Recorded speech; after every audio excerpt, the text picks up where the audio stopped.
welcome back. For those of you just joining us, I'm Keely here in Red on the Rock, giving you a wave so you can see the voice is coming from. Again, welcome to the 1 o'clock and first dolphin show of the day. Is everyone here still pretty excited to see some dolphins? All right, that was okay, but ladies and gentlemen, we're gonna try one more time. Is everyone here still pretty excited to see some dolphins? There we go, that sounds excited. I mean, after all, there are some pretty incredible animals to come across. I'm sure many of you know this, as you've probably seen these animals before. So I'm wondering, how many of you here have ever seen any kind of a whale, dolphin, porpoise, really the whole group of them? You can call them cetaceans. How many of you have seen a cetacean out in the open ocean before? I mean, most of you, fantastic. Well, here at the Vancouver Aquarium, we love to hear about those stories because, as you'll see here today, it truly is with your help that marine mammal researchers can better reveal the secrets of the animals found here off the coast of BC. But of course, we're not going to be exploring all the marine mammals in British Columbia this afternoon. We are looking at a very particular dolphin species. They're actually pretty interesting because we know, based on archaeological record, that these dolphins we're looking at today were a very important part of our coastline. People would have seen them up and down all the time. But then, strangely, those dolphins disappeared. And it was also incredibly strange when, in the central coast of British Columbia in 1959, fishermen spotted something like this.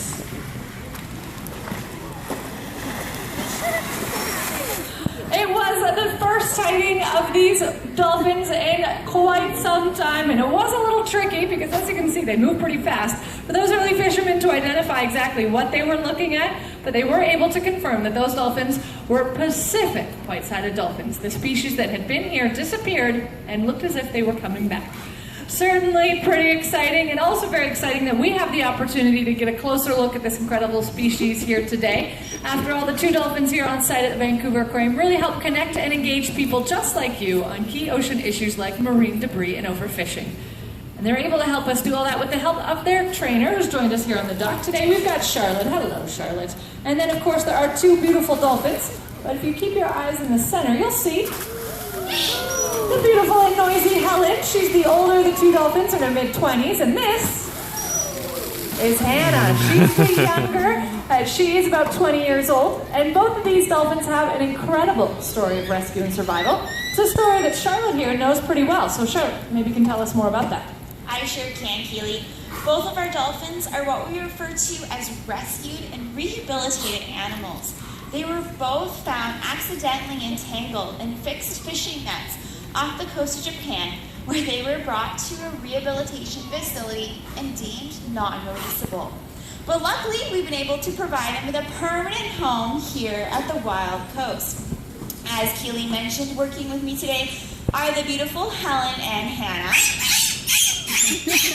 I've had the pleasure of working with both of them just over the past 2 years, and in this time, I've been incredibly fortunate to build and maintain a trusting relationship with them in order to provide them with the best possible care through training and regular checkups.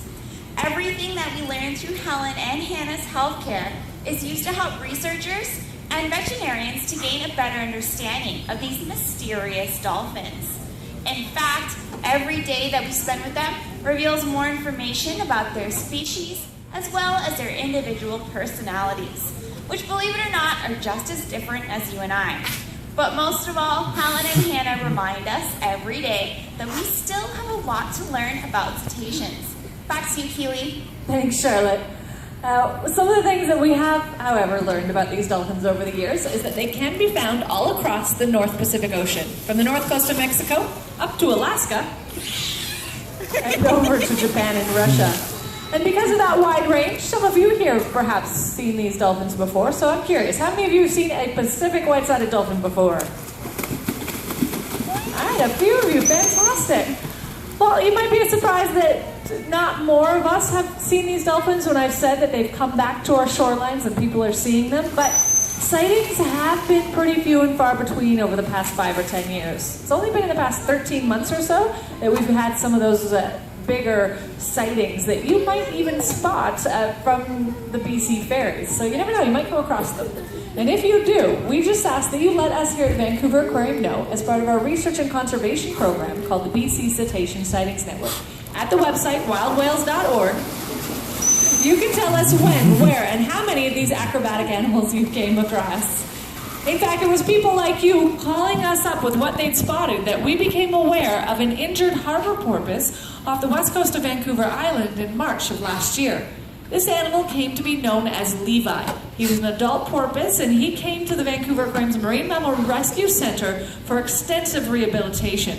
After over 4,000 hours of expert care from staff and volunteers, he was deemed to be healthy enough to be releasable in September of last year. That was, again, an incredible story that was possible only because of people like you.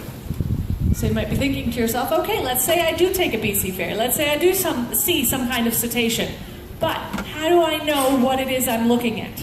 Fair enough. There are roughly 23 commonly sighted cetaceans off the coast of BC. But there are some key features that you can look for that might give you a hint as to what you're looking at. So I'll give you an idea of those now. One of the first things you want to watch for is the general coloration of the animal. In the case of these Pacific white-sided dolphins, they have very distinctive gray, black, and white patterning along their top and sides. Another animal with distinctive patterning is that black and white coloration of killer whales. But another pretty good thing to watch for is the general size of the animal. Now, in the case of dolphins, like Helen and Hannah, they are roughly a mid-sized cetacean. And Pacific white-sided dolphins range at around, or average at around 2.3 meters or 7.5 feet, which is exactly what we're seeing of these two ladies now. Pretty impressive. But the animals that we call porpoises generally are smaller. So if you've not yet seen any porpoises, there are two rescued and rehabilitated harbor porpoises named Jack and Daisy that can be found in a habitat to my right. These animals are sometimes mistaken as baby dolphins due to that smaller size.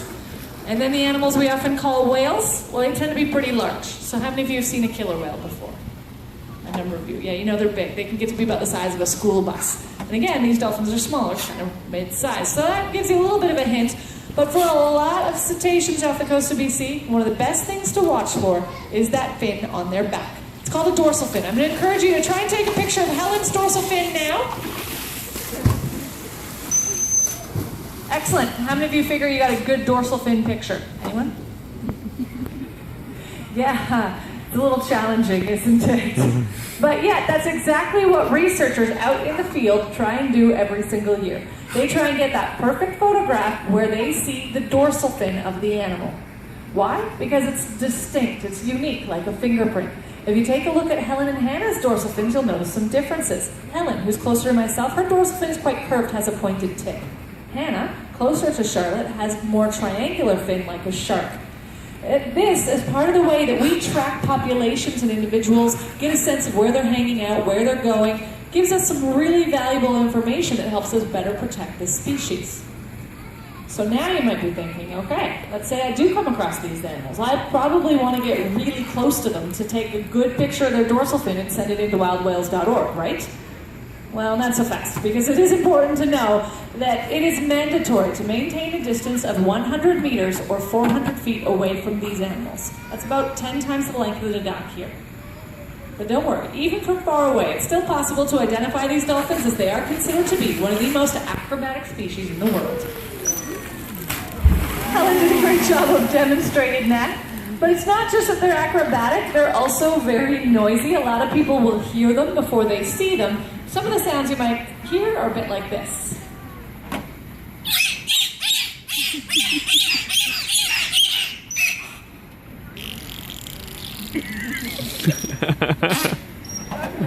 Definitely some impressive sounds. Let's give these ladies a round of applause. And again, you never know when you might hear or see these dolphins. They've been sighted from BC ferries in just the past month from visitors like you telling me about it at the end of our program. And again, if you do see them, just let us know at wildwhales.org. You can really add to the information researchers need to protect these animals. As Charlotte mentioned, both of these leaping ladies were found entangled in fixed fishing nets. So you might have even noticed that Helen, her pectoral or side flippers look a little bit different than Hannah's. Her flippers had to be partially removed in order to save her life. Now, that's unfortunate, but as you've seen here today, Helen can do anything Hannah can do. Part of the reason why she was deemed non-releasable has a lot to do with the amount of time she spent in human care getting healthy again. Same goes for Hannah, even though we don't see any outward scarring on her. But as unfortunate as that story is, by being here, it means these dolphins can participate in research that could not happen anywhere else. And though we do research out in the field, we're able to do that research here on site, helping us to figure out how these dolphins move around, how they dive, how they breathe, and even how much energy it takes for a dolphin to be a dolphin. Because generally when we think of these animals, we do think of them as being very fast. Hannah was showing off that speed. These dolphins can reach around 35 kilometers an hour or 22 miles.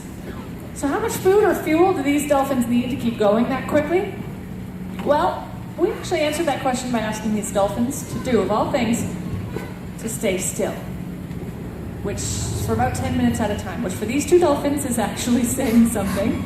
But we asked them to be still in a piece of research equipment known as a metabolic dome that's designed to float on the surface of the water. And as the dolphins were breathing inside that dome, a computer measured how much carbon dioxide and oxygen they were breathing out, did some fancy calculations, and finally, in 2012, showed us these dolphins need 15,000 calories every day to do things like that. So how much is 15,000 calories for a dolphin? It's about 68 salmon or 88 herring. Or, ladies and gentlemen, if you want to keep up with Helen and Hannah, all you need to do, just eat 50 cheeseburgers every single day. Yeah, these dolphins, they need access to a lot of fish. But that's why this kind of research of figuring out how many dolphins off our coast is important. Because once we have a better sense of how many live here, now that we know how much each individual needs to eat every single day, it means we can better manage and protect fishery programs here off our coast to ensure these dolphins always have access to the food that they need. But the only way we can figure out how many dolphins live here off the coast is if we have the help of some extra set of eyes. So if you're out on the water, taking a walk along the seawall, you see these dolphins, and let us know at wildwhales.org, because it truly is with your help that marine mammal researchers can better reveal the secrets of the dolphins found here off our coast. But of course, the other way that you help out these dolphins and our research is just by visiting us and joining us here at the Vancouver Aquarium today. Because we are a self-supporting, non-profit organization that is dedicated to the conservation of aquatic life. Your admission, if you purchase anything at a cafe or gift shop, if you purchase a membership, all of that goes straight back to supporting the research that you've heard about. So what I'm basically trying to say is that on behalf of myself, Charlotte, and Helen and Hannah, thanks so much everyone for joining us. Have a wonderful and splashy rest of your day here at the Vancouver Aquarium. Bye-bye.